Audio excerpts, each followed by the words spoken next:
মনে করুন উত্তম কুমার বেঁচে আছেন।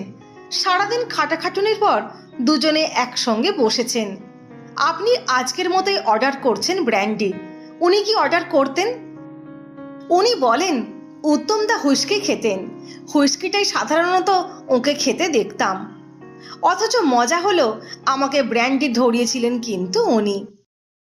সাংবাদিক বলেন উনি আপনাকে এমন একটা ড্রিঙ্ক ধরালেন যেটা সারা জীবনের জন্য থেকে গেল, মানে যথেষ্ট ঘনিষ্ঠতা ছিল। অথচ শোনা যায় আপনারা প্রবল প্রতিদ্বন্দ্বী ছিলেন। সৌমিত্র চট্টোপাধ্যায় বলেন, কি হলো জানো, উত্তম দাকে আগেই চিনতাম, ঘনিষ্ঠতা হয়নি। সেটা হয়ে গেল ঝিন্দের মন্দির আউটডোর করতে গিয়ে। আমরা দুজন দারুণ মজে গেলাম। আমার ভগ্নিপতি ওর 10-15 জন ঘনিষ্ঠ বন্ধুদের বৃত্তে ছিলেন।